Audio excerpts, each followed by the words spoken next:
আর বাংলাদেশের বাইরে পৃথিবীর বিভিন্ন প্রান্তে যে যেখান থেকে চ্যানেল আই দেখছেন, আপনাদের সকলকে সাদর আমন্ত্রণ তৃতীয় মাত্রা দেখবার জন্য।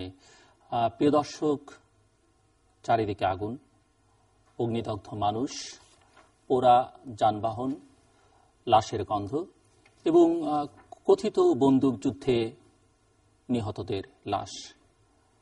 বাংলাদেশ কোথায় যাচ্ছে? বাংলাদেশকে যারা নিয়ন্ত্রণ করেন, অর্থাৎ বাংলাদেশকে যারা পরিচালনা করেন শাসন ক্ষমতায় থেকে, কিংবা যারা অতীতে ছিলেন, ভবিষ্যতে যাবার স্বপ্ন দেখছেন, তারা সংলাপ বা সমঝোতার পথে একদমই নেই। বরং দায়িত্ব যাদের বেশি, তারা ইতিমধ্যেই স্পষ্ট করে জানিয়ে দিয়েছেন যে তাদের প্রতিপক্ষের সঙ্গে কোনো সংলাপ, কোনো সমঝোতা নয়। বাংলাদেশের ভবিষ্যৎ কি সেটি নিয়ে শঙ্কিত অনেকেই। যেমন শঙ্কিত প্রতিদিন ঘর থেকে বেরোবার সময় বাংলাদেশের প্রতিটি নাগরিক, যে তিনি জীবন নিয়ে ঘরে ফিরতে পারবেন কিনা, কিংবা ফিরলেও তাকে কোনো হসপিটালের বার্ন ইউনিট হয়ে ফিরতে হবে কিনা। এরকম একটা অবস্থায় বাংলাদেশের শিক্ষা ব্যবস্থা, বাংলাদেশের অর্থনীতি, এমনকি বাংলাদেশের সমাজও বিপর্যস্ত। আন্তর্জাতিক নানা মহল থেকে উদ্বেগ, উৎকণ্ঠা প্রকাশ করা হচ্ছে, যদিও অন্যান্য বারের মতো তাদের সেই রকম কোনো উদ্যোগ বা ছোটাছুটি এখন পর্যন্ত লক্ষণীয় নয়। এরকম একটা পরিস্থিতিতে যে সংকট এখন চলছে, সেই সংকটের উৎস এবং এই সংকট থেকে পরিত্রাণের উপায় নিয়ে কথা বলবো আমরা আজকেও। আর কথা বলবার জন্য যারা আমার অতিথি চলুন তাদের সঙ্গে পরিচিত হই। আমার বায়ে বসা আছেন, একেবারে বায়ে রয়েছেন বাংলাদেশ আওয়ামী লীগের কেন্দ্রীয় কমিটির সহ সম্পাদক ডক্টর মোহাম্মদ আজম খান। তারপরে রয়েছেন বাংলাদেশ আওয়ামী লীগ দলীয় সাবেক সংসদ সদস্য মোহাম্মদ গোলাম মাওলা রনি। আমার একেবারে ডানে রয়েছেন বাংলাদেশের জাতীয়তাবাদী দল বিএনপি দলীয় সাবেক সংসদ সদস্য নীলুফার চৌধুরী মনি, এবং তারপরে রয়েছেন জাতীয় পার্টির চেয়ারম্যানের উপদেষ্টা ববি হাফসাজ। স্বাগত আপনাদের চারজনকে স্টুডিওতে। শুরু করতে চাই আপনাদের প্রত্যেকের জন্য 3 মিনিট করে যদি আপনারা সূচনা বক্তব্য রাখেন। প্রশ্ন সেটি যে এই আগুন, এই ক্রস ফায়ার, এর মধ্যে বাংলাদেশ আসলে কোথায় যাচ্ছে? গোলাম মাওলা রনি, আপনি একজন জনগণ হিসেবে যদি আমি বলি, তাহলে আমার কাছে মনে হচ্ছে যে বাংলাদেশে আমি 80-র দশক থেকে আজ অবধি রাজপথে চালচলন করতে গিয়ে আমার যে মন, চিন্তা, চেতনা, বোধ এবং বুদ্ধি যেভাবে কাজ করত, সাম্প্রতিককালে তার থেকে সম্পূর্ণ ব্যতিক্রম। অর্থাৎ এখন রাস্তায় চলাফেরা করতে গিয়ে অতীতের যে কোনো সময় চাইতে আমার ভয় লাগছে। আমি আইন শৃঙ্খলা রক্ষাকারী বাহিনী থেকে শুরু করে যারা সরকারের কর্তা ব্যক্তি, তাদের কারোর প্রতি বিশ্বাস এবং আস্থা স্থাপন করতে আমি পারছি না। তারা যে আশ্বাস দিচ্ছে, সেই আশ্বাসের উপর আমি বিশ্বাস স্থাপন করে আমি আমার কর্মপরিধি নির্বাচন করতে পারছি না। আমার ছোটখাটো একটা ব্যবসা প্রতিষ্ঠান আছে, এটা যে দুর্ভোগ এবং দুর্যোগের মধ্যে পড়েছে এই অবরোধের কারণে, এ কথা আমি কারোর কাছে বলতে পারছি না, কাউকে বোঝাতে পারছি না, এবং এর দায়ভার গ্রহণ করার মতো দেশে কোথাও কোনো লোকজন দেখা যাচ্ছে না। এখন যদি আমি আওয়ামী লীগের একজন কর্মী এবং সমর্থক হিসেবে নিজেকে চিন্তা করি, তাহলে আমি দেখি যে আমার যে প্রতিপক্ষ যারা আছে, সেই প্রতিপক্ষ লোকের সঙ্গে যে আমি সংলাপ করব বা বসবো, ঠিক সেই পরিবেশের যে একটা অবস্থান দরকার, ঠিক সেই জায়গাটুকু খালি নেই। অর্থাৎ আপনি যতই বলেন না কেন, আমরা তো মানুষ। আমি অনেক আগে একটা ছবি দেখেছিলাম রোবোকপ। তো রোবোকপের যে নায়ক, সেই নায়কের কি হলো, তাকে যখন বানানো হলো দেখা গেল 22% হিউম্যানিটি আছে তার মধ্যে, এবং এটি নিয়ে যখন তাকে অপারেশনে পাঠানো হলো, তখন সে বিভিন্ন পরিস্থিতি থেকে তার মনের মধ্যে আবেগ, উদ্বেগ সৃষ্টি হয়, এবং সে গিয়ে পুলিশ অফিসার হিসেবে অপারেশন করতে পারে না। তখন তাকে আবার ল্যাবরেটরিতে নিয়ে আসা হলো। আসার জন্য তাকে যখন তার হিউম্যানিটিটা কমিয়ে 2% নেওয়া হলো, তখন সে রোবটের মতো গিয়ে কাজ করতে পারলো। এখন রাজনৈতিক দলগুলো পরস্পরের প্রতি বিশ্বাস, অনাস্থা, অপমান, লাঞ্ছনা, গঞ্জনা, কথাবার্তা বলে একে অপরের মধ্যে যে শত যোজন দূরত্ব সৃষ্টি করেছে, ফলে তারা একে অপরকে দেখার সঙ্গে রাগ হচ্ছে, ক্ষুব্ধ হচ্ছে। এর মধ্যে কোনো প্রেম, ভালোবাসা, মহব্বত সৃষ্টি হচ্ছে না। মানুষ হিসাবে তাকে মর্যাদা না দিয়ে মনে হচ্ছে যে আমি একে অপমান করব, লাঞ্ছনা দেব, এবং একে আমি ধ্বংস করব, বিনাশ করব। এই বিনাশের মধ্যেই তারা একে অপরের সফলতা খুঁজে পাচ্ছে। আওয়ামী লীগ যদি আপনি ধরেন, বিএনপির কোনো লোকের প্রতি তাদের ন্যূনতম শ্রদ্ধাবোধ নেই, মমত্ববোধ নেই, এবং তাদেরকে মানুষ হিসেবে সামাজিকভাবে মর্যাদা দিয়ে তাদের সঙ্গে এক টেবিলে বসে এটা কাজ করবে, এই ধরনের মনোবৃত্তি এখন আওয়ামী লীগের যারা শাসন ক্ষমতা আছে তাদের মধ্যেও নেই। আবার বিএনপির মধ্যে যারা আছে, তারা বলতেছে দাঁড়াও, আমাদেরকে তোমরা এত দুর্ভোগ দিচ্ছ, ক্ষমতা পেয়ে নেই, তোমরা আমাদেরকে যে দুর্ভোগ দিয়েছো তার শতগুণ তোমাদেরকে সুদে আসলে ফেরত দেবো, রিভার্স করে তোমাদেরকে দেখিয়ে দেবো কত ধানে কত চাল। তোমরা এখন বাঁশি বাজাচ্ছ, কেমন বাঁশি বাজাতে পারো আমরা তখন বাজাবো, তখন তোমরা দৌড় দিও আর কি, কত ধানে কত চাল দেখিয়ে দেবো। এই যে যে পারস্পরিক একটা বিশ্বাস অবিশ্বাস, অনাস্থা, অসম্মানের যে জায়গা, এখানে পরিস্থিতিটা এমন একটা দাঁড়িয়েছে, উইন উইন সিচুয়েশনের কোনো পরিস্থিতি নেই। একজনের পতন হবে, অন্যজন জয়লাভ করবে, অথবা যুদ্ধ করতে করতে একে অপরের বিরুদ্ধে লড়তে লড়তে তারা শক্তি ক্ষয় করতে করতে দুটো দলই সম্পূর্ণভাবে শেষ হয়ে যাবে। সেই মরণ ঘন্টা না বাজা পর্যন্ত আমরা কোন একটা কনক্লুশন আসতে পারবো বলে আমার কাছে মনে হচ্ছে না। ববি হাজ্জাজ। জি, থ্যাংক ইউ ফার্স্টে ফর কলিং মি হিয়ার। আমাদের দেশের এখন যে অবস্থা, রনি ভাই যেটা বলছিলেন যে পলিটিক্যাল মিসট্রাস্ট, মানে এক দল আরেক দলকে বিশ্বাস করতে পারছে না, এক দল আরেক দলকে সম্মান দিতে পারছে না, এর জন্য কোনো আলোচনার কোনো জায়গা, কোনো ক্ষেত্র তৈরি করতে পারছে না। এবং এখন ইনডিসিশনও দলগুলোর ভেতরে আছে, যে সরকারি দল এখনো ডিসাইসিভলি বলতে পারছে না যে তারা আলোচনায় যাবে কিনা। একবার আমরা ঊর্ধ্বতন কিছু মাননীয় মন্ত্রীদের কাছ থেকে শুনতে পারি যে কোনো সংলাপের কোনো জায়গায় নেই, এই ধরনের একটা দলের সাথে কোনো সংলাপই হতে পারে না। বিএনপিকে পয়েন্ট করে তারা বলেন যে এই ধরনের কোনো দলের সাথে সংলাপই হতে পারে না। তারপর আবার তারা আরেকবার বলেন যে এই এই সিচুয়েশন হলে, এই এই কন্ডিশনগুলো মিট করলে সংলাপ সম্ভব। গতকাল তথ্যমন্ত্রী বলেছেন নাশকতা ছেড়ে দিলে, জি, নাশকতা ছেড়ে দিলে সংলাপ সম্ভব। এই তথ্যমন্ত্রী কিছুদিন আগে বলেছেন অন রেকর্ড যে এই ধরনের গ্রুপের সাথে সংলাপ সম্ভব না। First and foremost make up your mind, কি সম্ভব কি সম্ভব না, এবং কি সম্ভব কি সম্ভব না, কিভাবে সম্ভব সম্ভব না, এবং সংলাপ যদি সম্ভবই হয় তাহলে আপনারা প্রথমেই এই জায়গাটা সৃষ্টি করলেন কেন যেখানে এই নাশকতাটা হয়, প্রথমেই তাহলে সংলাপটা আপনারা করতে পারতেন। প্রশ্ন উঠতে পারে এই দুই দলের ভেতরে এত অ্যান্টাগনিজম কেন, এই দুই দলের ভেতরে এত গোস্বা মারামারি কাটাকাটি কেন, এটা একটা প্রশ্ন উঠতে পারে যেটার উত্তর ইম্পর্টেন্ট হতে পারে। কিন্তু আসলে কি আমাদের এতটা কেয়ার করা উচিত এর উত্তর নিয়ে? আমার প্রশ্নটা এখানে, আসলে কি আমাদের এতটা কেয়ার করা উচিত এই দুই দলের ভিতরে এত দ্বন্দ্ব কেন, এটা নিয়ে আমাদের কি আরো বেশি কেয়ার করা উচিত না যে আগামীতে বা এখনো এবং আগামীতেও এই ধরনের দ্বন্দ্ব যেন সৃষ্টি না হয় সেটার দিকে তাকানো, যে এই পার্সোনালিটি বেসড যে কাল্টগুলো সেটার জন্য যে এই যে গন্ডগোলগুলো, যে এই যে পলিটিক্যাল স্পেসটা যে খর্ব হচ্ছে, যে পলিটিক্যাল স্পেসটা নিয়ে রনি ভাই যেটা বলছেন যে পলিটিক্যাল স্পেস, আমরা রাজনীতি কি দিয়ে করবো? আমরা রাজনীতি আলোচনার মাধ্যমে করব। আমরা রাজনীতি তো পেট্রোল বোমা বা লাঠিসোঁটা নিয়ে করব না। হয়তো একসময় লাঠিসোঁটা ছিল, গত 25 বছর ধরে এরকম হয়ে আসছে। একসময় লাঠিসোঁটা ছিল, লাঠিসোঁটা থেকে আমরা ম্যাচিউর করতে করতে পেট্রোল বোমা এসেছি। এভাবে যদি আমরা যেতে থাকি ম্যাচিউর করতে করতে আরো কোন বোমায় চলে যাবে কোনো হিসাব নেই। তো সেখান থেকে আমাদের ফেরত নিয়ে এসে আবার রাজনীতিটা রাজনীতির জায়গায় দিতে হবে। একটু আগে যেটা বলছিলাম যে আগে সেনেটে ডিসকাশন হতো, এখন টকশোতে ডিসকাশন হয়, পার্লামেন্টে হয় না। কেন হয় না? সো ওই জায়গাটা আমাদের তৈরি করতে, ওই জায়গাটা আমরা কিভাবে তৈরি করতে পারি সেটার দিকে আমাদের নজর বেশি থাকতে হবে।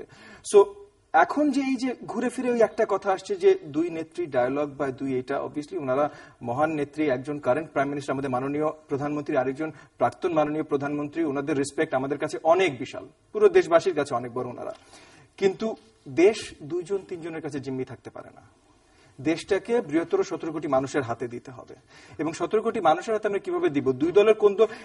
বাংলাদেশের 17 কোটি মানুষের কাছে যদি আপনি যান, একটা মানুষ আপনাকে বলবে না তারা দুই দলেরই কোন দল চায়। আমি আসছি আবার আপনার কাছে, ডাক্তার মোহাম্মদ আজম খান। ধন্যবাদ জিলু ভাই।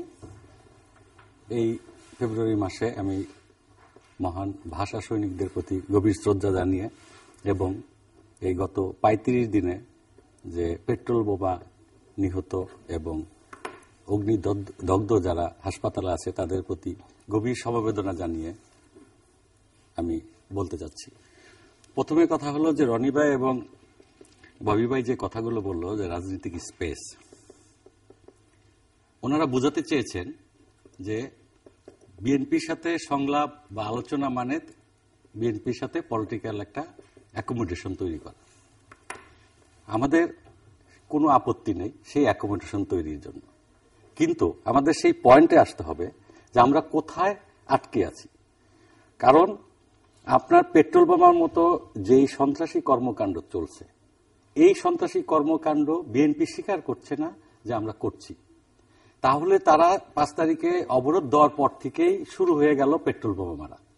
তাহলে তারা কি এই অবরোধের বেনিফিশিয়ারি হচ্ছে না? তারা যদি স্বীকার না করে তাহলে এখানে আলোচনার কি আছে? কারণ তারা আন্দোলনের নামে পেট্রোল বোমা মারছে, অথচ এই আন্দোলনের কাউকে মাঠে দেখা যাচ্ছে না। রাজনীতি এবং গণতন্ত্র চলবে এই রাজনৈতিক নেতাকর্মীদের সাথে কথাবার্তা বা আলাপ আলোচনা হোক বা মারামারি কাটাকাটির মধ্যে। কিন্তু এখন দেখা যাচ্ছে যে সাধারণ মানুষকে প্রতিপক্ষ হিসাবে নিয়ে নেওয়া হয়েছে। এই সাধারণ মানুষকে প্রতিপক্ষ হিসেবে নিয়ে এই সাধারণ মানুষকে যে পেট্রোল বোমা মেরে ফেলা হচ্ছে, সেইটা তো আপনার ওই রাজনৈতিক স্পেসের জায়গা নেই। আমি যেমন রনি ভাইকে বলি, রনি ভাই হয়তো অনেক সময় সুশীল সমাজের সাথেও কথা বলতে যাই, কয়েকদিন আগেও গেলেন। আমি ওনাদেরকে অনুরোধ করব যে আপনারা এই সুশীল সমাজের যারা আজকে সংলাপের কথা বলছেন, তারা প্রথমে আপনারা বেগম খালেদা জিয়ার কাছে যান, যে আপনি তার সাথে আলাপ করেন যে এই ধরনের সহিংস কর্মকাণ্ড হবে না। সংলাপ হলে যেই সংলাপের উদ্দেশ্য হলো আমার নির্বাচন, সেই নির্বাচন কিভাবে সুষ্ঠু হবে, কিভাবে পার্টিসিপেটরি হবে, কিভাবে ইনক্লুসিভ হবে, সেই ব্যাপারে আলাপ আলোচনা করব। কিন্তু সন্ত্রাসী কর্মকাণ্ড দিয়ে এই আলোচনার জায়গা নেই। যদি এখন সাপোজ আমি ধরছি যে এখন আমরা আলোচনায় বসলো, আমাদের সরকার আলোচনায় বসলো, তো এখন এই পেট্রোল বোমা মারার পরে আলোচনা হলো, এরপরে নির্বাচন হলো, যেই দল ক্ষমতায় আসলো তাই এর দ্বিগুণ পেট্রোল বোমা মারবে জামাতের লোকজন, কারণ তাদের এই যুদ্ধ ছেড়ে দেওয়ার জন্য তারা, যেহেতু এটা পেট্রোল বোমা মারলেই বসা যায় এবং সেই কনক্লুশনে যাওয়া যায়। সেই জন্য বলছি যে আপনারা বরং বেগম খালেদা জিয়ার সাথে বসে আগে কনফার্ম করেন, এবং আমাদের যে মাননীয় প্রধানমন্ত্রী জননেত্রী শেখ হাসিনা, সে সর্বদাই এই গণতন্ত্রের জন্য আলাপ আলোচনা প্রস্তুত আছে। ধন্যবাদ আপনাদেরকে, সবাইকে যারা দেখছেন এবং যারা আমার পাশে আমার বন্ধুরা আছেন প্রত্যেককেই। আমি প্রথম দুই বক্তার বক্তব্য শুনে আমার ধারণা ছিল যে আমাদের বয়স মনে হয় কাছাকাছি, আমাদের আলোচনার ডিজাইনটা একরকম হবে, কিন্তু আমার পূর্ববর্তী বক্তা যে কথাগুলো বললেন আমি খুব দুঃখ পেলাম এই কারণে যে একজন মা একটা সময় বলতেন যে আমার সন্তান যেন থাকে দুধে ভাতে। আজকের মারা বলছেন, আমি একজন মা, মারা বলছেন যে আমার সন্তান যেন বাঁচে মানুষ হয়ে, মানে একটা মানুষ হয়ে আজকে ঘর থেকে বের হওয়া, যেটা ববি বললেন যে বের হওয়ার পরে ফিরবে কিনা কেউ কিন্তু নিশ্চয়তা দিতে পারে না, যেটা রনি ভাই বললেন। কিন্তু উনি যে কথাটা বললেন যে এটা বিএনপি এবং জামাতের উপর গড়িয়ে দিলেন। আজকে আমি যখন কথা বলছি, গতকালকেই পড়বে এটা, গতকালকে আপনার চট্টগ্রামে আওয়ামী লীগের একটা অফিস রুমে 10টা ককটেল বোমা পাওয়া গিয়েছে। এবং আমি আপনার কথায় যদি ওটা ধরতে যাই তাহলে আমি বলবো গত কয়েকদিনের যে আলোচনা, সেখান থেকে আমি বলতে চাই একমাত্র 5ই ফেব্রুয়ারিতে কয়েকটা পত্রিকা লিখেছে, কয়েকটা পত্রিকার মধ্যে দেখেন কোন পত্রিকার লেখার সাথে কোন পত্রিকার মিল নেই। যুগান্তর 5ই ফেব্রুয়ারি লিখেছে জীবননগরে বোমাসহ যুবলীগ কর্মী আটক। সমকাল 5ই ফেব্রুয়ারিতে লিখেছে বোমা বানাতে গিয়ে 4 ছাত্রলীগ নেতা আহত। মানব জমিন লিখেছে 5ই ফেব্রুয়ারিতে 14 গ্রামে পেট্রোল বোমা সহ 2 যুবলীগ নেতা আটক। শীর্ষ নিউজ 5ই ফেব্রুয়ারিতে লিখেছে সরকার বিরোধী আন্দোলন করছে বিএনপি নেতৃত্বাধীন 20 দলীয় জোট, কিন্তু গত 24 ঘন্টায় বিভিন্ন স্থানে বোমা ও পেট্রোল বোমা সহ ধরা পড়ছে আওয়ামী লীগের কর্মীরা এবং বোমা বানাতে গিয়ে আহত এবং নিহত হচ্ছে তারা। এই জিনিসগুলো রাজশাহী বিশ্ববিদ্যালয় ইতিমধ্যে তাদের ফেসবুকে স্বীকার করেছে যে আমরা বোমা মারছি এবং মামলা হচ্ছে বিরোধী দলের নামে। এখন মরছে সাধারণ মানুষ, মামলা হচ্ছে বিরোধী দলের নামে, আর পেট্রোল বোমা সহ ধরা পড়ছে আওয়ামী লীগ।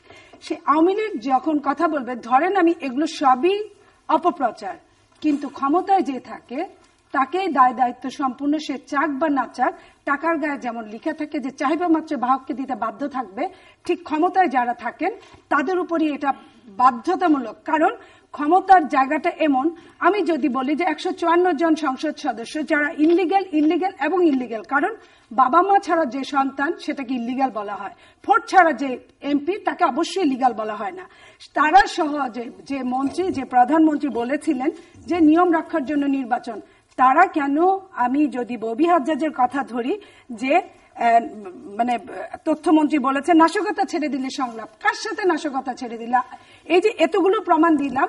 এবং আমি যদি ধরি যে সরকার ইল্লিগ্যাল বসে আছে, সরকারই উচিত বিরোধী দলের কাছে গিয়ে, সেখানে না গিয়ে, আমি লাইনটা শেষ করে দিব, সেখানে না গিয়ে সরকার আজকের দিন পর্যন্ত খবর যে খালেদা জিয়ার বাড়ির চারপাশে কাঁটাতারের বেড়া দিয়ে তারা একটা, এমনিই তো হাউস অ্যারেস্টে, তারপরে কাঁটাতার দিয়ে কি বুঝাতে চাচ্ছে জনগণকে এবং বিশ্ব বাজারে, বিশ্ব রাজনীতিতে কি বুঝাতে চাচ্ছে বর্তমান সরকার।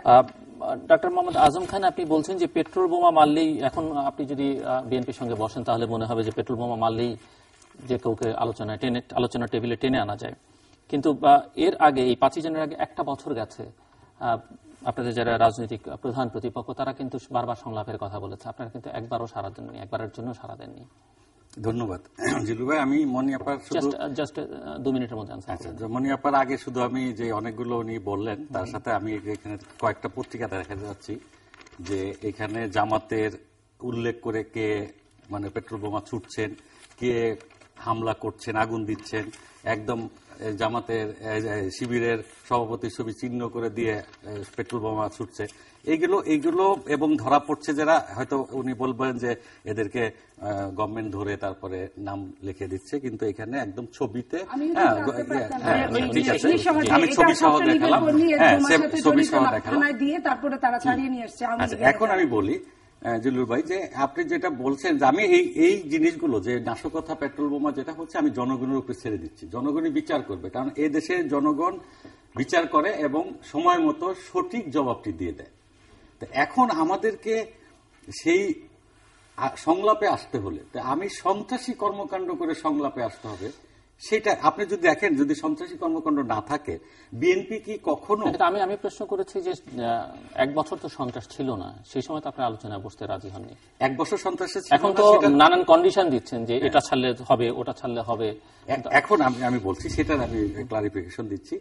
অ্যাকচুয়ালি যখন 1 বছর আওয়ামী লীগ খুব সুষ্ঠু এবং সুন্দরভাবে দেশ পরিচালনা করছে এবং জনগণ যখন নাকি তাদের পক্ষে চলে যাচ্ছে এবং এই জরিপেও চলে আসতেছে যে এর এখন ইলেকশন হলে আওয়ামী লীগ জিতবে, তখন বিএনপি জামাতের মাথা খারাপ হয়ে গেছে। তারা তখন কি করবে, মানে দিক বিকে শূন্য হয়ে কোন, আপনি একটা লক্ষ্য করবেন, যখন বেগম খালেদা জিয়াকে আমাদের জননেত্রী শেখ হাসিনা সংলাপের আহ্বান করেছিলেন, তিনি বলেছিলেন যে আমরা আলোচনায় বসে 20 দল আলোচনায় বসে তারপরে আমরা ডিসিশন নিয়েছি, অতএব হরতাল উড্ড করা যাবে না। অথচ উনি যে এই 35 দিন যে অবরোধ হয়ে আছে, এর মধ্যে হরতাল হচ্ছে, উনি কার সাথে বসে ডিসিশন নিয়েছেন?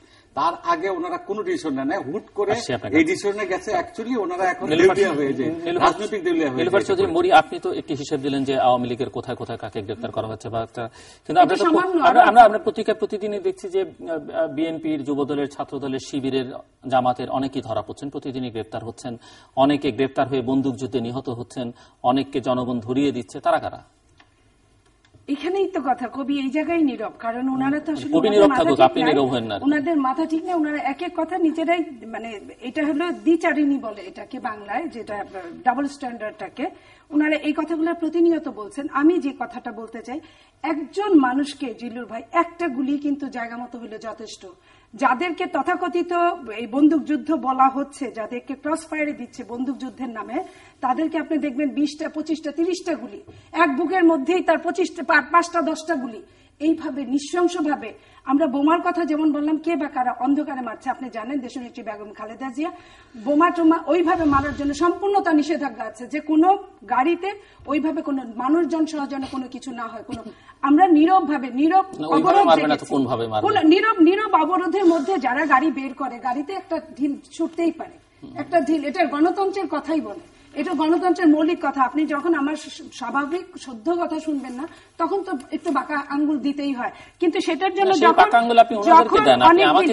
না, আপনি কি দিচ্ছি, কারণ আপনি বের হচ্ছেন, আপনি মাঝখানে, জনগণই কিন্তু সবসময় এটা সাফার করে। কিন্তু আপনি এই কথাটা মনে রাখেন যে আমি যদি একজন সাবেক এমপি, এখন কিন্তু আমি সাধারণদের একজন, কিংবা আমি এমপি বা মন্ত্রী, আমার সন্তানরা কিন্তু সাধারণ, আমার সন্তান বা আমার মা বাবা, আমার ফ্যামিলি, তারা কিন্তু সাধারণ হিসেবে কিন্তু তারাও কিন্তু সাফার করছে। এখন আমার কথা হচ্ছে যে আপনি যে কথাটা বলছেন, সরকার একাধারে, সরকারের পুলিশ কি বলছে, দেখা মাত্র গুলি করবে। সরকারের এমপি কি বলছে, আগে পায়ে গুলি করবে, তারপর বুকে গুলি করবে।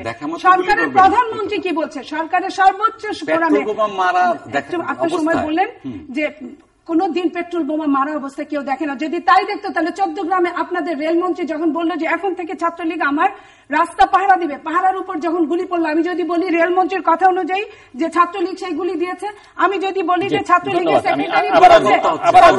সেক্রেটারি বলেছে যে খালেদা জিয়ার অফিসকে দেওয়া হবে, তাহলে স্বঘোষিত আপনারা বোমা, স্বঘোষিত একটা দলের, একটা সহযোগী সংগঠনের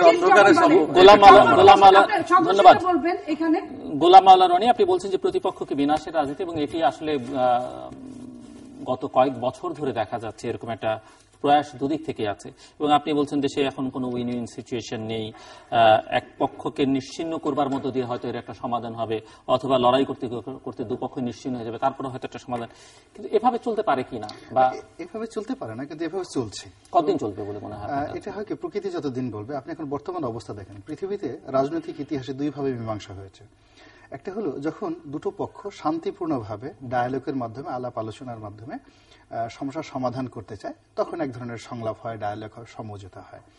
যেটা আমরা স্বাধীনতা পেয়েছি ভারতবর্ষ ব্রিটিশদের কাছ থেকে এভাবে আলাপ আলোচনার মাধ্যমে। আবার ধ্বংসাত্মকভাবে অপর পক্ষকে নির্মূল করে প্রচন্ড নৃশংসতা সৃষ্টি করে বিশাল একটা বিজয় স্তম্ভ সৃষ্টি করেছে। এ যাতে আছে তৈমুর লং, আছে বিখ্যাত সম্রাট আপনার তিমুজিন, যাকে আমরা চেঙ্গিস খান বলি, উনি আছেন, জুলিয়াস সিজারের মতো লোক আছেন, যারা প্রতিপক্ষের রক্তের উপরে, মাথার উপরে তাদের প্রাসাদ নির্মাণ করেছেন। এখন এটা ব্যক্তির উপর নির্ভর করে যে বর্তমান কারা করবেন। কিন্তু এখন আমার যেটা মনে হচ্ছে যে সরকার যে হুমকি দিচ্ছে, ধামকি দিচ্ছে, তোমাদেরকে দেখিয়ে দেব। যেমন আওয়ামী লীগের ভবিষ্যৎ প্রজন্মে যাকে ভবিষ্যৎ প্রধানমন্ত্রী মনে করা হয়, বা দলের যাকে কান্ডারি মনে করা হয়, তিনি হলেন প্রধানমন্ত্রী জনাব সজীব ওয়াজেদ জয়। তো তিনি একটা সমাবেশে বললেন, তার বক্তব্যের মধ্যে আওয়ামী লীগের ভীষণ বোঝা যায় যে তোমাদেরকে ছাড়বো না, তোমাদেরকে জীবিত পারি অথবা যেভাবে পারি তোমাদেরকে ধরবো, তোমাদেরকে।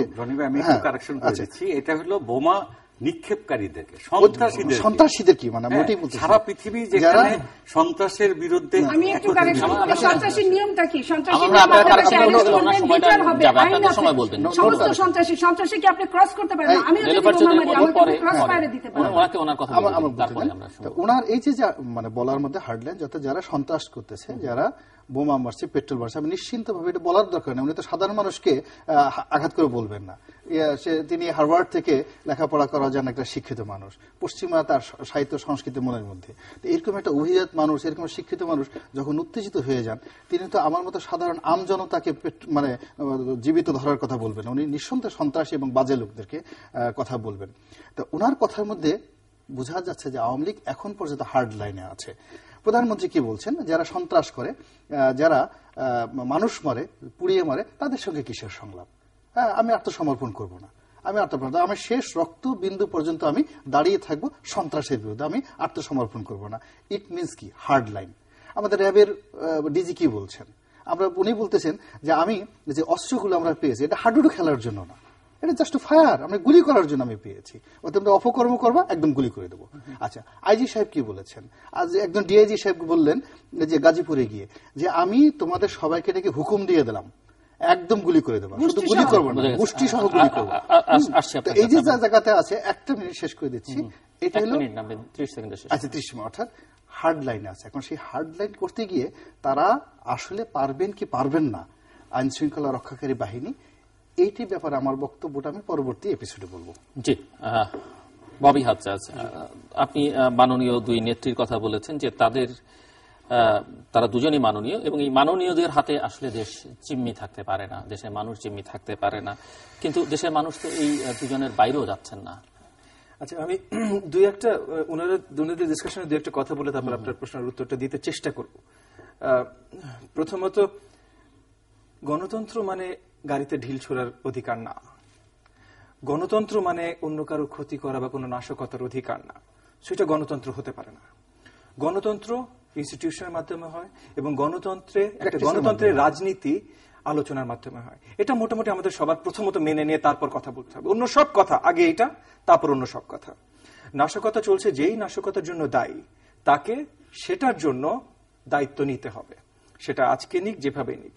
কিন্তু নাশকতা তৈরি করার পিছেও যদি কারো হাত থাকে, কারণ প্রথমে যেটা আমিও বলছিলাম, রনি ভাই বলছিলেন যে সরকারের দায়িত্ব কিন্তু পলিটিক্যাল স্পেসটা তৈরি করা, সরকারের দায়িত্ব।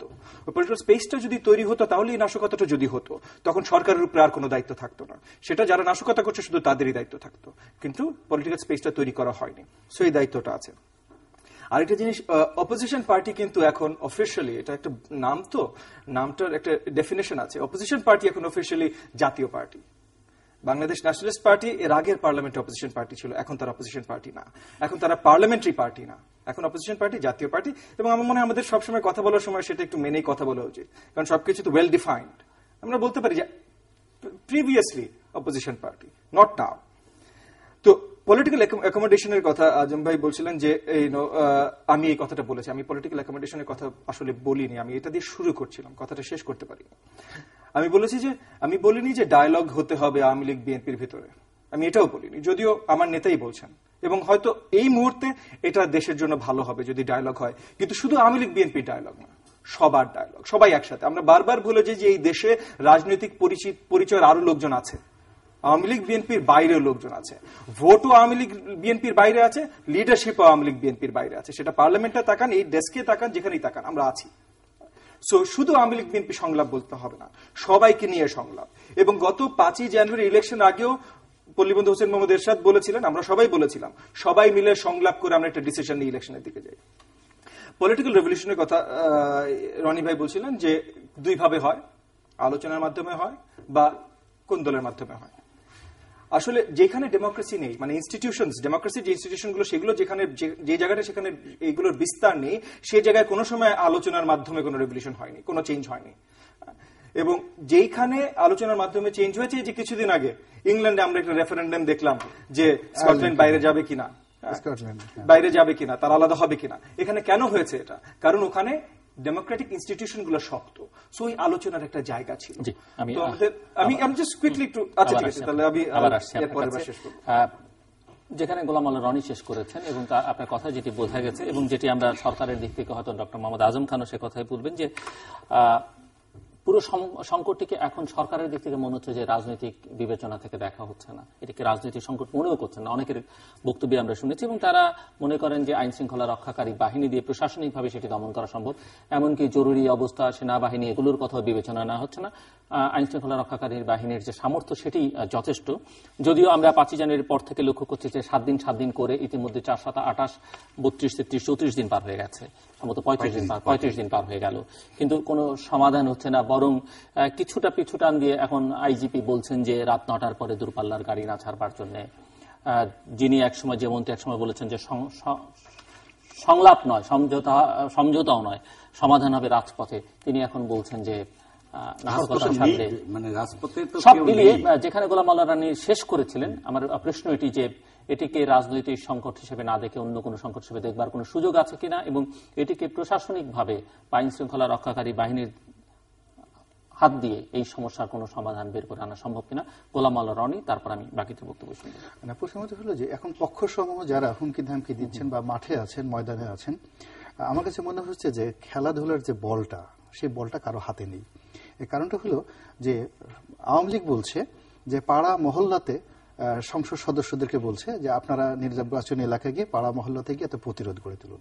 আমার কাছে মনে হচ্ছে না যে এখন কোন সংসদ সদস্যের তার পাড়া মহল্লাতে গিয়ে ওইভাবে একটা রাজনৈতিক মতাদর্শ সৃষ্টি করে প্রতিপক্ষকে মোকাবেলা করার মতো মোরাল ক্যারেজ কোন সংসদ সদস্যরা আছে। ফলে প্রধানমন্ত্রী নির্দেশ দিচ্ছেন, বাট সেটা কার্যকরী হচ্ছে না, নাম্বার 1। নাম্বার 2 হলো আইন শৃঙ্খলা রক্ষাকারী বাহিনী হুমকি দামকি দিচ্ছে, গুলি করবো বা এটা করবো, এটা করবো, ওটাও আইন শৃঙ্খলা রক্ষাকারী বাহিনীর নাই। দুটো ছোট্ট উদাহরণ আমি বলি। সিদ্ধেশ্বরীতে পরীক্ষা হচ্ছিল শুক্রবারে, তো অনেকগুলো মহিলা বসে আছে, পাশে পুলিশ 10-12 জন পুলিশ বসে আছে বেঞ্চিতে করে। তো মহিলারা চিন্তা করলো যে আমরা পুলিশের পাশে বসি, তুলনামূলকভাবে নিরাপদ সেখানে। হঠাৎ করে কোত্থেকে দুটা আপনার ককটেল ব্রাস্ট হলো। তো মহিলারা সবাই তো মনে করেন পুলিশকে দেখে আয়েসে বসে পত্রিকা পড়ছে। মহিলারা উঠে দাঁড়াতে সময় পায় নাই, তার আগে পুলিশ দৌড়ে পালিয়ে রাস্তা পার হয়ে গেছে। তো দিস ইজ দ্য ফেয়ারনেস, যে একটা পুলিশের আইন শৃঙ্খলা রক্ষাকারী this is the strength, number 1। Number 2, আমি নিজের চোখে দেখা, গতকাল রাত 9:30টার সময় হোটেল সোনারগাঁয়ের সামনে 4-5 জন পুলিশ দাঁড়িয়ে আছে, এক সাব ইন্সপেক্টর দূরে দাঁড়িয়ে সিগারেট টানতেছে, বসে আরামসে দিদা আসছে ওয়ালে ঠেস দিয়ে। আর কনস্টেবলরা করছে কি, দাঁড়িয়ে লোকজনকে ডাকতেছে, সব তুই করে, এই এদিকে, তোর নাম কি, বাড়ি কোথায়, বাপের নাম কি, পকেটে কি আছে বের কর। ওরা আবার টাকা টুকা যেভাবে বের করতেছে, এর মধ্যে একটা ইয়াং ছেলে ও পকেট থেকে বের করতে একটা ম্যাচ বের করে দিচ্ছে। ম্যাচটা দেখি পুলিশ বলে, ওরে বাবা এটা কি, বলতেছে এটা ম্যাচ। দেখেন, না খোলার দরকার না, তুই খোল। তো খুলছে, তো খোলার পর দূর থেকে দেখে যে ওটার মধ্যে কি আছে। তো ও বোধহয় একটু দুর্বল টাইপের কনস্টেবল ছিল, আর একটা সাহসী বলে, এই তুই দেখ তো এটা কি। তো ও কাছে গিয়ে দেখলো যে শুধুই ম্যাচ, কিছুই না, যা চলে যা। তা আমি এই দৃশ্যটা দেখার পরে দেখলাম যে ওই যে পুলিশের যেটা মোরাল ক্যারেজটা, সেই জায়গাতে সেটা নাই। এখন থার্ডলি চিন্তা করেন যে বিএনপিতে যে সমস্ত লোকদেরকে অ্যারেস্ট করছে, এরা সবাই পলিটিক্যাল লোক। এই পলিটিক্যাল দুটো রাজনৈতিক দলের মধ্যে, সেও রাজনীতি করে, আমরাও রাজনীতি করি, রাজনীতির দুটো ধারা আছে। দলের মধ্যে কিছু লোক আছে গুলাগুলি করে, চাকু মারে, বন্দুক নিয়ে চালায়, পেট্রোল বোমা মারে, কিছু লোক আছে। আর কিছু লোক আছে পলিটিক্স করে, যারা এই জিনিসগুলো বুঝে না। কিন্তু বিএনপির যে পলিটিক্যাল লোকগুলোকে ধরে ধরে বলতে হইতেছে তুমি পেট্রোল মারতেছো, তুমি এই রং কাজ করতেছো, তোমার বিরুদ্ধে মামলা পাইকারি হারে মামলা দিচ্ছে 10টা 12টা করে, এটা সরকারের এটা রং ডিসিশন। কাজ যারা করতেছে টু দি পয়েন্টে, অপরাধীদেরকে টু দি পয়েন্টে ধরাটা হলো আইনশৃঙ্খলা রক্ষাকারী বাহিনীর নৈতিক দায়িত্ব এবং কর্তব্য। সেই একটাই জায়গাতে আজ পর্যন্ত সিঙ্গেল ইনস্ট্যান্স করতে পারেনি। অর্থাৎ এই যে 35টি দিন চলে গেল, 35টি দিনে যদি 700 গাড়িটা ভাঙা হয়ে থাকে, 700 গাড়ির ভাঙার মধ্যে হাতে নাতে যদি আমি 70 জন গাড়ি ভাঙার লোককে ধরতে পারতাম, এই কদিনে শাস্তি দিতে পারতাম এবং টু দি পয়েন্টে করতে পারতাম, তাহলে কিন্তু অপরাধী হতো না। এখন মানে কুমিল্লাতে লোক মরলো, হুকুমের আসামি হলো খালেদা জিয়া, মির্জা ফখরুল হলো সেখানে আসামি, নীলুফার চৌধুরী মনি হলো সেখানে আসামি, যে সে মেরে দিয়েছে। তাহলে কি হচ্ছে, অরিজিনাল যারা আসামি কাজ করেছে তারা তো বগল বাজাচ্ছে যে দেখ বেটা কত ধানে কত চাল, কত বড় দন্তের স, এইভাবে তারা এগুচ্ছে। এরপরে হ্যাঁ শর্ট করে, অর্থাৎ এইভাবে যদি আপনি ধরেন যে প্রত্যেকটা ক্ষেত্রে কিন্তু আমরা যে আগাচ্ছি, ঠিক মানে যেই জায়গাতে সমস্যা, ঠিক সমস্যার কেন্দ্রে গিয়ে আমরা কিন্তু আঘাত করতে পারছি না।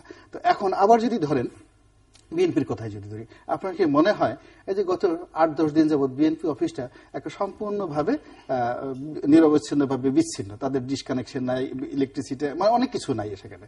এখন সে আন্দোলন চালাচ্ছে না, আন্দোলন কে চালাচ্ছে?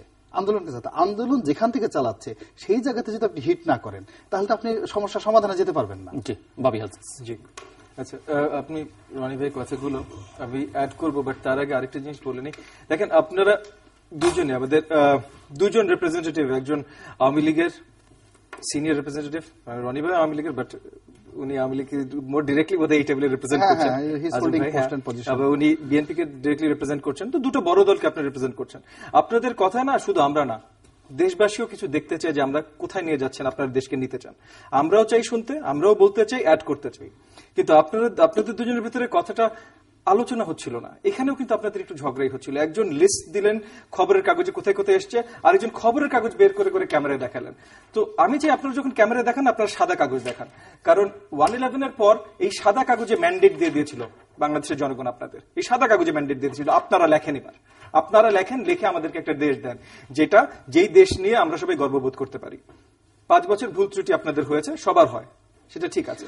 কিন্তু সেই ভুল ত্রুটির পর আরেকটা ইলেকশন হলো, যেটা এক একজন এক একভাবে ডিফাইন করে, কিন্তু তারপর থেকে আপনারা, তার আগে এবং তারপরও এমন একটা জায়গা ক্রিয়েট করতে আপনারা পারেননি, যেখান থেকে আপনারা ওই কাগজটা দেখিয়ে লোকজনকে বলতে পারেন যে এই যে আমরা সুন্দর কিছু তৈরি করে দিয়েছি, এর উপরে তোমরা আমাদেরকে সাপোর্ট করো।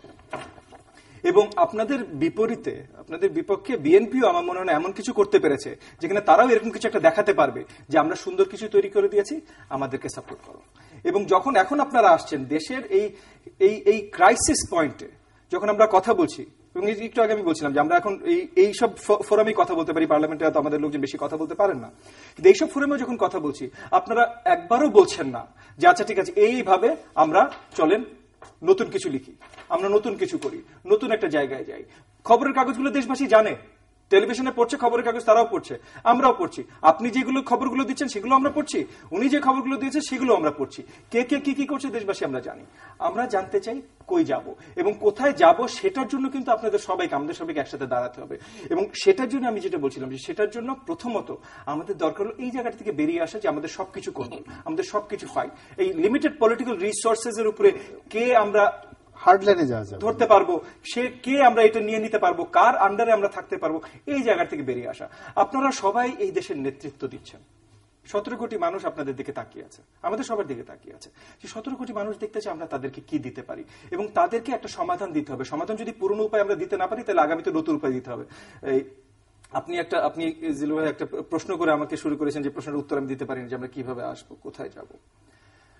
আমাদের যেটা দরকার এখন, আমাদের যেটা দরকার হলো যে এমন একটা প্রেক্ষাপট তৈরি করা যেখানে 17 কোটি জনগণ যেটা চায় সেটা আমরা তাদেরকে দিতে পারি। তাকে কিভাবে দিতে পারি? পুরনো সিস্টেমটা হ্যাজ ফেইলড, পুরনো সিস্টেম ফেল করেছে। এবং আমরা যদি এখনো বলি যে ওই সিস্টেমেই আমরা কাজ করব, ওই সিস্টেমে আমরা সবকিছু দিব, তাহলে সেটা হবে না। That's not going to happen. 25 years, 25 বছর ধরে আমরা চেষ্টা করেছি। আমি একদিক দিয়ে তো বলি যে এই গত 1-2 বছরে যা হয়েছে, অবভিয়াসলি অনেক কষ্ট দিয়ে দেশ গেছে এবং এই মুহূর্তে দেশ অনেক কষ্ট দিয়ে যাচ্ছে। কিন্তু আমার মনে হয় যে এটা ওই চাইল্ড বার্থের যে প্যাংস থাকে না, বাচ্চা প্রসব করার সময় যে ব্যথাটা, সেটা দিয়ে দেশ যাচ্ছে। কারণ এই বড় বড় ভুলের থেকে সঠিক পথটা আমরা বের করে নিয়ে আসতে পারবো, কিন্তু সঠিক পথটা বের করে নিয়ে আসার কর্তব্য, দায়িত্ব আমাদের সবার। আমরা সবাই কিভাবে নিয়ে আসবো? এখন একটা কাজ হয়তো করা যেতে পারে, আমরা হয়তো দূর থেকে আমরা বলতে পারি, আমরা হয়তো আমাদের মাননীয় প্রধানমন্ত্রীর কাছে একটা অ্যাপিল করতে পারি যে আপনি জননেত্রী, আপনি প্রধানমন্ত্রী, দেশের ম্যান্ডেটে গত 5ই জানুয়ারিতে যাই বা হয়েছে, তার 5 বছর আগে তো ফুল ম্যান্ডেটে উনি এসছেন, উনি যদি পদক্ষেপ নিয়ে এই দেশকে ওই জায়গাটায় নিয়ে যেতে চান যেখানে ওই ইনস্টিটিউশন গুলো তৈরি ঠিক থাকে, যেখানে যে রনি ভাই যেটা বললেন যে আমরা আলোচনার মাধ্যমে রাজনীতি করতে পারি, কুন্দলের মাধ্যমে না, চেঞ্জটা আলোচনার মাধ্যমে আসতে পারে। এই মুহূর্তে উনার হাতে, মাননীয় প্রধানমন্ত্রীর হাতে এই ক্ষমতাটা এই মুহূর্তে আছে, কারণ দেশবাসী দিয়েছে, আমরা আপাতত আমি আবার আসবো আপনার কাছে। ডক্টর মোহাম্মদ আজম খান। অনেকগুলো প্রসঙ্গের অবতরণ হয়েছে, আমি কোথা থেকে শুরু করব? আমি প্রথমে রনি ভাইয়ের একটা প্রসঙ্গে বলি, উনি চেঙ্গিস খান এবং আরো অনেকে উদাহরণ দিয়েছে। সেই এখন আর দেশ, মানে সারা পৃথিবী ওই যুদ্ধ করে জেতার অবস্থানে নাই। সেটা যদি থাকতো তাহলে আপনি দেখেন, এই আমাদের পার্শ্ববর্তী দেশ ইন্ডিয়াতে শিব সেনাদের এগেনস্টে 22 মাস যুদ্ধ করে তাদেরকে ধ্বংস করেছে। উলফাদের এগেনস্টে যুদ্ধ করছে, আপনি পাঞ্জাবের যুদ্ধ হচ্ছে, গেল এটা।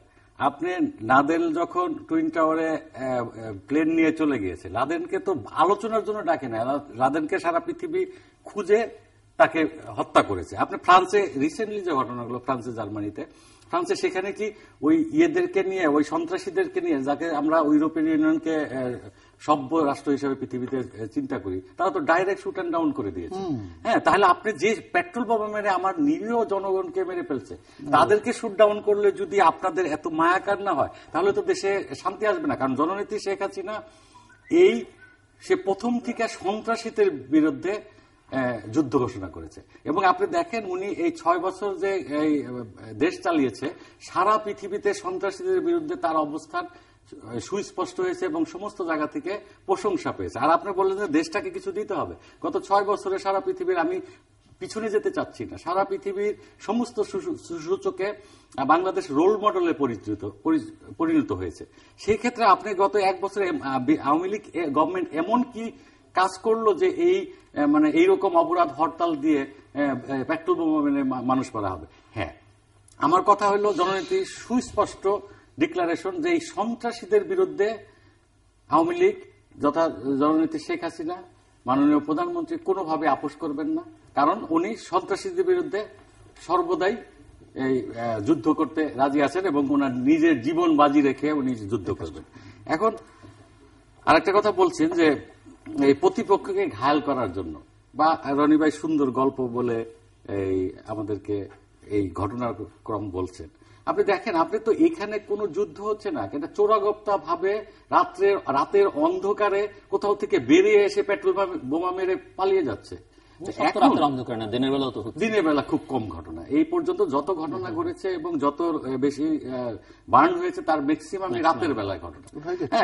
রাতের বেলা আর মন্ত্রীদের গাড়িতে রাত দিনে মারে। হ্যাঁ, আমি এই যে ভালো কথা, আমি এটাই বলতেছি যে এই বিএনপি জামাত এই সাধারণ মানুষকে না, সাধারণ মানুষকে কেন পেট্রোল বোমা মেরে জ্বালিয়ে দেবে? পেট্রোল বোমা মারুক আমাদেরকে, আওয়ামী লীগের কর্মীদের। কারণ এই যে এখানে একটা ডাটা দেখেন, আপনার 96 থেকে আমি পিছনে যেতে যাচ্ছি না, 2013, এখানে সাধারণ জনগণ কখনোই এফেক্টেড হয় না। আপনি 13, 14, 15-তে যে এখন 15-তে যে সর্বোচ্চ আপনার সাধারণ জনগণ, তাহলে তার মানে কি বিএনপি জামাত এই প্রতিপক্ষ হিসাবে দাঁড় করিয়েছে সাধারণ জনগণকে, রাজনৈতিক দলকে না। আর আমাদের রাজনৈতিক দলকে যদি প্রতিপক্ষ হিসাবে দাঁড় করাতে এবং আমাদের মারতো, তাহলে আমরা পাড়া মহল্লায় সেটা প্রিভেন্ট করার অবশ্যই পদক্ষেপ নিতাম। কিন্তু হ্যাঁ, এটা করতে হবে। কারণ হলো কি, এইভাবে তো দেশ চলতে পারে না। সন্ত্রাসীদের কাছে সারেন্ডার করে কখনো দেশ চলতে পারে না। এই জনগণকে রক্ষা করতে হবে, সন্ত্রাসীদেরকে দমন করে এবং তাদের উপযুক্ত শাস্তি দিয়ে। আমি আরেকটা কথা বলছি যে বড় ভাই বলেছে দেশকে কিছুই দেয়নি। হ্যাঁ, আপনি এটা মনে হয় ভুল করবেন যে দেয়নি, তবে মানুষের প্রত্যাশা অনুযায়ী আওয়ামী লীগ দিতে পারেনি। হ্যাঁ, তবে যেই চেঞ্জটা হয়েছে গত 6 বছরে, আপনার সমস্ত সূচকে এখন এই সারা বিশ্ব এখন এই বাংলাদেশকে ইমার্জিং টাইগার হিসেবে বিবেচনা করছে। অনেকগুলো প্রশ্নের উদ্বেগ হয়েছে এখানে।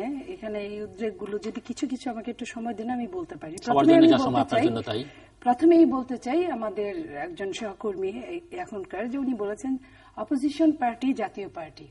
আমি নিজেও বলতে চাই এই মুহূর্তে সরকার আইন অনুযায়ী, সংবিধান অনুযায়ী জাতীয় পার্টি অপোজিশন পার্টি, কিন্তু উনি কি এটা ভুলে গিয়েছেন যে অপোজিশন পার্টি কখনো মন্ত্রী হতে পারে না।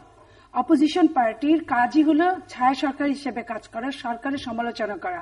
অপোজিশনের বিরোধী দলীয় নেত্রী প্রধানমন্ত্রীর মুখের সামনে বসে থেকে তার তুষামোদী করে না। তারা দেশের 95% ভালো হলে ওই 5% নিয়ে আন্দোলন করার চেষ্টা করে। এখানে আমরা দেখেছি যে নাই, আর মানুষের মুখে মুখেই জয়, মুখে মুখেই ক্ষয়। বিরোধী দল হিসেবে বিএনপি বা সরকারি দল হিসেবে অনেক দিনই নাই, যে কোনো ভাবে থাকতে পারে নাই। তারপরে জনগণ বলে, আমরা বলিনি। কিন্তু আমরা যে কথাটা বলি, আমরা রাজপথের বিরোধী দল। আরেকটা জিনিস হয়েছে, এখানে রনি ভাইকে আমার একটা থ্যাঙ্কস জানানো উচিত। উনি বলেছেন যে বিএনপি কে ধরে ধরে অ্যারেস্ট করে ধরে ধরে বিবৃতি দেওয়া হচ্ছে সরকারের, যে কথাটা আমার বলার কথা ছিল। একজন সচেতন মানুষ হিসেবে আজকে আমি তাকে কিছুটা, অনেক তার সাথে আমার তর্ক হয়েছে, আজকে তাকে থ্যাঙ্কস আমি এই টকশোর মাধ্যমেই দিতে চাই, যে কিছুটা হলো বুদ্ধিবৃত্তিক যে এটা তার অনেক বেশি সমৃদ্ধ, এই জন্য ম্যানি থ্যাঙ্কস। সাহসও আছে, হ্যাঁ, সাহস তো আছেই, এটা জনগণ জানে। আর ব্রিটিশ আমলের কথা বলেছেন এখানে, ব্রিটিশ আমলে আলোচনা মাফিক কিন্তু দেশ বিভাগ হয়েছে, এটা সত্যি। কিন্তু তার আগে 200 বছরের যে নিগৃহীতা, যে অত্যাচার, যে নিপীড়ন, যে নীলকরদের অত্যাচার আমরা দেখে এসেছি। আজকে যে কথাগুলো হচ্ছে তার আগে আমি একটু বলি যে এই যে বোমা নিয়ে এতক্ষণ যাবত আমরা কথা বলছি, আমরা কি জানি যে পুলিশের সামনে, আমরা বিভিন্ন পত্রিকা এটাও পড়েছি যে পুলিশ 14 গ্রামে পুলিশের সামনে দাঁড়ানো থেকে বোমা মেরে চলে গিয়েছে। পুলিশ নিশ্চুপ ছিল। রনি ভাই একটা উদাহরণ দিল, আমি এই মুহূর্তে দিব না, বিকজ আমি বিএনপির, আমি দিলে পুলিশটা যাও আমাদের একটু সহযোগিতা করে। পুলিশও তো মানুষ, বলেন একটা অ্যাডে দেখেছিলাম, সাপও তো মানুষ। ঠিক তেমন তারাও কে মানুষ, তাদেরও বাপ ভাই বোন, কেউ বিএনপি করে, কেউ আওয়ামী লীগ করে, কেউ জাতীয় পার্টি করে, এটসেট্রা। এখন আমি যে ব্যাপারে খুবই লজ্জিত, একজন পলিটিশিয়ান হতে পারিনি, একজন রাজনৈতিক কর্মী হিসেবে আমি খুবই লজ্জিত। ববি হাজ্জার যে কথাটা বলেছেন যে একজন রাজনীতিবিদ পত্রিকার হেডলাইন, আমরাও পড়েছি, পত্রিকার হেডলাইন দেখে দেখে দিনক্ষণ দেখে বললেন, আরেকজন পত্রিকার পেপার কাটিং দেখালেন। আমাদের রাজনীতির বিশ্বাস অবিশ্বাসের জায়গাটা ওই জায়গায় গিয়ে, আমি স্বীকার করি বা না করি, ওই জায়গায় গিয়ে দাঁড়িয়েছে। আমি অনেক দিন এই টেবিলটায় বসেছি, অনেক দিন এই টেবিলের সাথে, এই মানুষদের সাথে আমার সম্পর্ক। সেখানে আমরা যতদিন মুখের কথা বলতে গিয়েছি, একজন সচেতন নাগরিক হিসেবে, সচেতন দেশপ্রেমিক হিসেবে বলছে, কে বলেছে আপনি বলেন। আমি এমনও একটা টেলিভিশনে গিয়েছি যে 3 জন অ্যাঙ্কর সহ 3 জন বলছে, বলেন কবে কোন পত্রিকায়। তখন আমি আহত হয়েছি এবং নিজের কাছে আমার ধিক্কার এসেছে যে আমি এতদিন, আমি একজন সংসদ সদস্য ছিলাম, আমি জনগণের, আমি সচেতন গোষ্ঠীর যারা এই দেশে বুদ্ধিবৃত্তিক কার্যগুলো করে তাদের বিশ্বাস আমি অর্জন করতে পারিনি। সেই কারণে আমার এই খাতাটা আনা এবং কিছু কাটাকাটি করা আনা, এটার কিন্তু আমার দরকার পড়ে না, কারণ আমি এতদিন যাবৎ কাজ করছি, এটা মুখস্থও আমি 2-4 ঘন্টা বলতে পারবো। কিন্তু এই জায়গাটায়, এই টাচি জায়গাটায় আমরা আসতে পারিনি। আর আমরা এমন দলের সাথে আমরা রাজনীতিটা করি, আমি আপনাকে এই জায়গাটাই বলছি, যে জায়গাটায়, যদি আমাকে জিল্লুর ভাই একটু সময় দেন, আমি একটা জায়গায় সমাধানের জায়গায় আসতে চাই। সেটা হলো গত এই 5 তারিখের আমি অনেকগুলো পত্রিকার কথা বলেছি, কিন্তু তার আগের দিনের একটা কথা বলিনি। জনাব এইচ.টি. ইমাম, প্রধানমন্ত্রীর আপনার উপদেষ্টা এইচ.টি. ইমাম বলেছেন যে কুমিল্লার হত্যাযোগ্য নিখুঁত মিলিটারি অপারেশন। আমরা জানি বাংলাদেশ প্রতিদিন যে পত্রিকাটা আছে, এটা অনেকটাই গভর্নমেন্টের কাজ করে, কিন্তু আমরা তারপরের দিনই দেখলাম সেই পত্রিকা সহ সমস্ত পত্রিকাগুলো আওয়ামী লীগকে ধরিয়ে দিল। কেন ধরিয়ে দিল? আওয়ামী লীগ কোথায়, কোন জায়গায়? নিশ্চয়ই ভিতরে একটা অদৃশ্য শক্তি আছে, যে অদৃশ্য শক্তি বিএনপি মাঠে থাকুক বা না থাকুক, বিএনপি অকারেন্স করুক বা না করুক, আওয়ামী লীগ অকারেন্স করুক বা না করুক, আমি আবার ওনার কথায় আসছি, কেউ একটা কাজ করে যাচ্ছে, সেই জায়গাটা যদি আমরা ধরতে না পারি এবং আমি আর আপনি যতদিন মারামারি কাটাকাটি করবো, সেই অদৃশ্য শক্তিগুলো কিন্তু আরো শক্তিশালী হবে। সেই জায়গাটায় জনগণের কথা একেবারে শেষের দিকে আপনাদের কাছে একটু শুনতে চাইবো যে এখন যে সংকট চলছে, এই সংকট থেকে পরিত্রাণের উপায় কি? আর যদি আপনারা যে পরামর্শ দিচ্ছেন, যদি মনে হয় যে সেই পরামর্শ ওয়ার্ক করবে না বা সমাধান হবে না যেভাবে বলা হচ্ছে, উভয় পক্ষ থেকে, 2 পক্ষই একটা পথে হাঁটছেন, ওনারা হাঁটছেন প্রশাসনিকভাবে সমাধান হবে, ওনারা হাঁটছেন বল প্রয়োগের মধ্য দিয়ে দায় ওনারা নিক বা না নিক, বল প্রয়োগের মধ্য দিয়ে এমন একটা জায়গায় সরকারকে নিয়ে যাওয়া যে আলোচনার টেবিলে বসে ওনাদের যে লক্ষ্য সেই লক্ষ্য অর্জন করা। যদি তাতে সমাধান না হয় এবং আপনাদের, তাহলে দেশ কোথায় যাচ্ছে প্রত্যেকের জন্য 2 মিনিট সময় মনে হয় বাবি হাজার শুরু করুন। জি, আমি প্রথম থেকে এটাই বলতে চাচ্ছি, ফাইনাল রাউন্ড। জি, মাথায় রেখে কথা। তাহলে আমি জাস্ট রাউন্ড আপ করবো যে আমার চোখে সলিউশনসটা কোথায়, কারণ আমরা অনেকক্ষণ কথা বললাম প্রবলেমগুলো কোথায়, প্রবলেমগুলো অনেক জায়গায়, কিন্তু সলিউশনসটা কোথায়? সলিউশন হলো আমাদের ঠিকভাবে ডেমোক্রেসির পথে হাঁটা, গণতন্ত্রের পথে হাঁটা, কারণ আমরা সবসময় গণতন্ত্র চাই। আমরা 71 থেকে শুরু করে আজ পর্যন্ত কোনো সময় গণতন্ত্র চাইনি বাংলাদেশের জনগণ, এরকম কোনো সময় আসেনি, এরকম কোনো লগ্ন আসেনি। এখনো আমরা সবাই গণতন্ত্র চাই এবং গণতান্ত্রিক সরকারও সবসময় বলে আসে তারা গণতান্ত্রিক সরকার। তো গণতন্ত্র করার জন্য এখন কি দরকার? আমাদের দরকার হলো গণতন্ত্র, অ্যাকচুয়ালি গণতন্ত্রের পথে হাঁটা, মানে গণতান্ত্রিক ইনস্টিটিউশনগুলো ঠিকভাবে শক্ত করা, আমাদের ইলেকশন কমিশনটাকে পুরোপুরি ইন্ডিপেন্ডেন্ট করে দেয়া, যেন ইলেকশন কমিশন কারোর অধীনে না থাকে।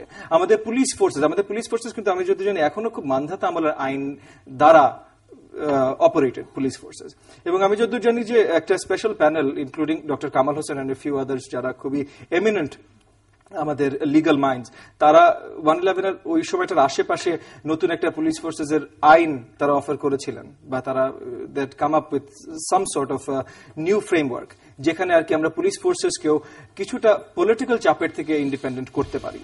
তো আমাদের সবচেয়ে ইম্পর্টেন্ট যে ইনস্টিটিউশনগুলো, আমাদের পুলিশ ফোর্সেস, আমাদের জুডিশিয়ারি, মানে আমাদের হাইকোর্ট এবং সব প্রত্যেকটা কোর্ট, পুরো জুডিশিয়াল সিস্টেম, এবং আমাদের ইলেকশন কমিশন, এইগুলোকে যদি আমরা পুরোপুরিভাবে আলাদা করতে পারি, এগুলোকে যদি আমরা পুরোপুরি ইন্ডিপেন্ডেন্ট করতে পারি, তখন আমরা ডেমোক্রেটিক রাস্তার পথে আমরা এগোবো। ওই যেই জিনিসটা ইংল্যান্ডে হয়েছে স্কটল্যান্ডকে দিতে পারে, সেরকম আমরা দিতে পারবো। আমি আপনাকে একটা জিনিস বলি, আমি একবারও বলিনি আওয়ামী লীগ কিছু করেনি 5 বছর 6 বছরে।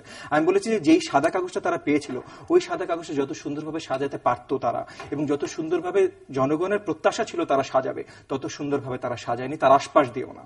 এবং এর আগে বিএনপি সরকারও সেম ভুলগুলো করেছে। But anyway, back to the point at hand. তো এই যে ইনস্টিটিউশনগুলো যদি আমরা ঠিকভাবে সাজাই, তখন আমরা গণতন্ত্রের পথে যেতে পারবো। তখন এই কোন্দল হবে না, তখন 2-3 হাতে জিম্মি হবে না, 2-3 গ্রুপের হাতে দেশ জিম্মি হবে না। কিন্তু এইটার দায়িত্ব এখন যদি আমাদের মাননীয় প্রধানমন্ত্রী নেন, তাহলে মাননীয় প্রধানমন্ত্রী, আমরা যেটাই বলি সর্বশ্রেষ্ঠ বা এই সেই যাই বলি, ওই তালিকায় ওনার নাম সমগ্র, মানে বাংলাদেশে যতদিন বাংলাদেশ থাকবে, বাংলাদেশের ইতিহাসের জন্য লেখা হয়ে যাবে। কিন্তু উনি যদি না করেন, তাহলে আগামীতে হবে, এটা যে হবে না তা না, কারণ বাংলাদেশের 17 কোটি জনগণ গণতন্ত্র, ওই রাস্তায় আমরা যাব।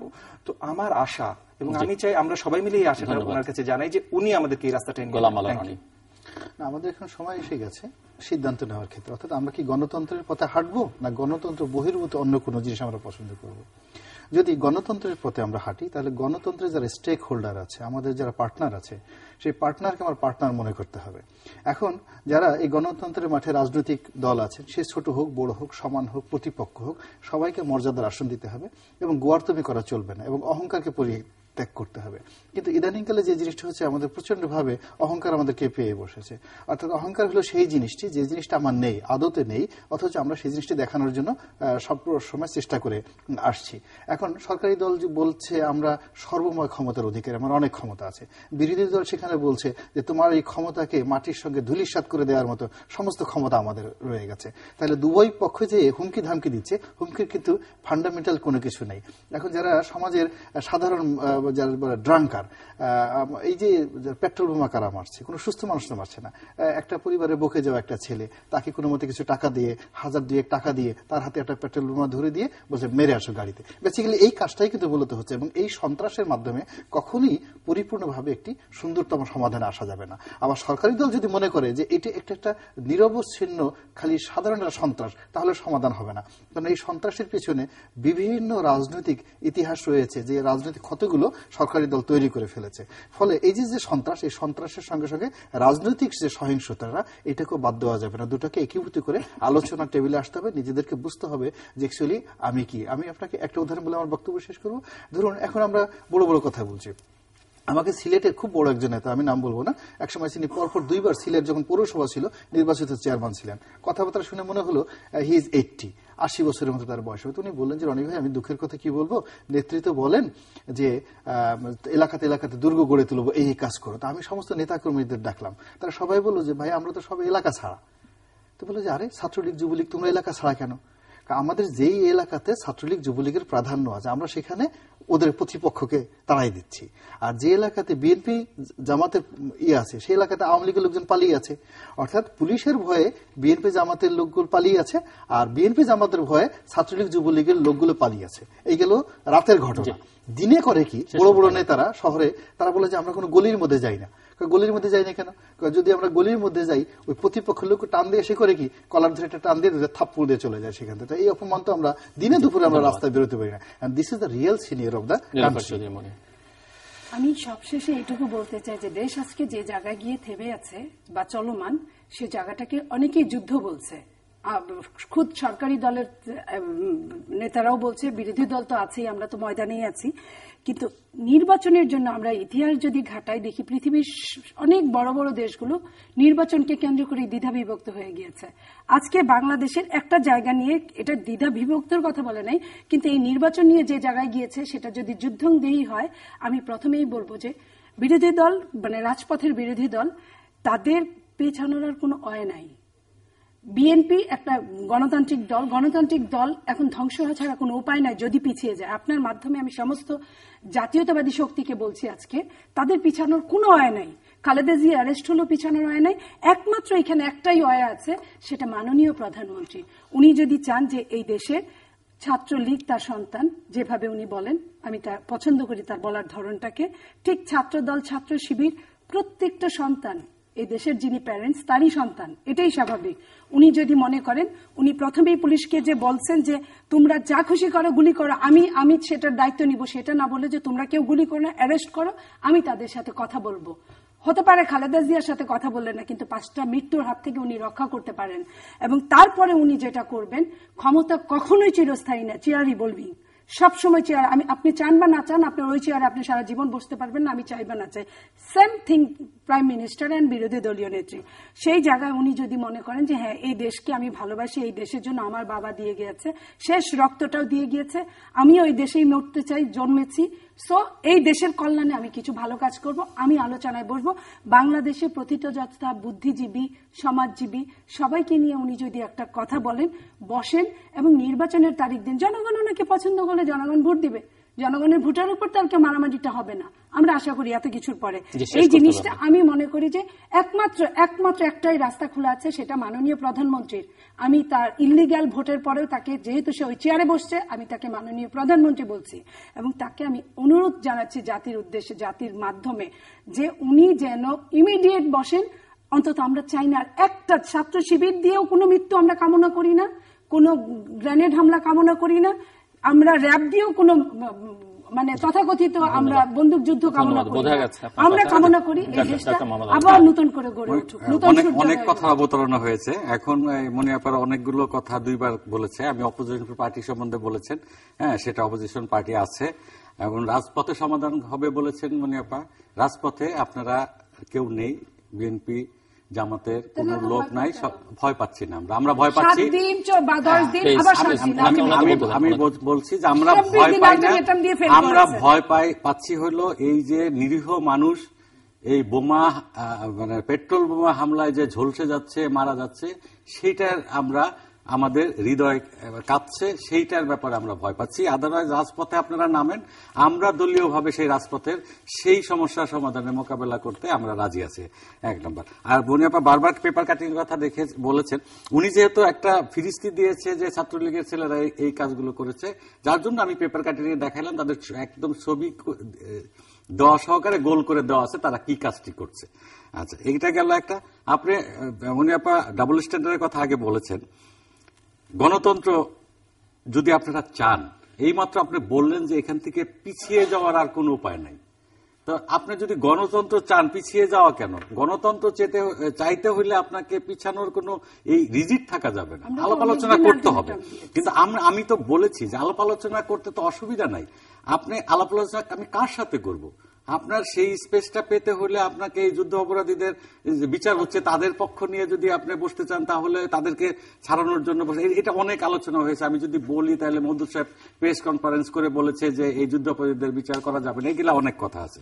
কিন্তু গণতন্ত্রেও যদি আপনারা চান তাহলে আমাদের আপনারা যে আলোচনা করেছেন করতে চাচ্ছেন, আপনার আমাদের মাননীয় প্রধানমন্ত্রী জননেত্রী শেখ হাসিনা সেই মন আছে গণতন্ত্রের জন্য কোথাও দৌড়িয়ে যাওয়া। গণতন্ত্রের জন্য উনি বেগম খালেদা জিয়াকে ফোন করেছে, গণতন্ত্রের জন্য এবং তার মন কেঁদেছে বিধায় এই বেগম জিয়ার ছেলে মারা যাওয়ার পরে উনি দৌড়ে গিয়েছেন। হ্যাঁ, উনি দৌড়ে গিয়েছেন, সেটা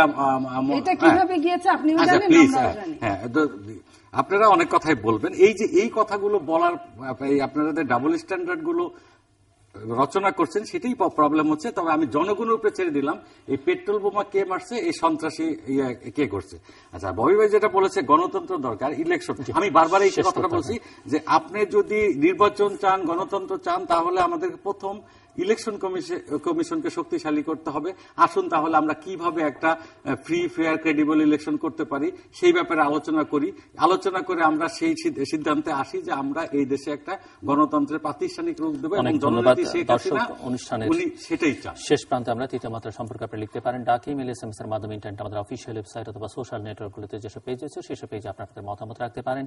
আর আপনাদের মতামত আমাদের অনুষ্ঠান তৃতীয় মাত্রা আপনি দেখতে পাবেন প্রতি বৃহস্পতিবার এবং শুক্রবার বাংলাদেশ আমরা দুটোই, বুধবার দুপুর 11:30 এবং শুক্রবার দুপুর 1:05 দেখবার আমন্ত্রণ হল ববি হাজ্জাজ, নীলুফার চৌধুরী মনি, ডক্টর মোহাম্মদ আজম খান এবং মিস্টার গোলাম মোল্লা। অসংখ্য ধন্যবাদ আপনাদের চারজনকে।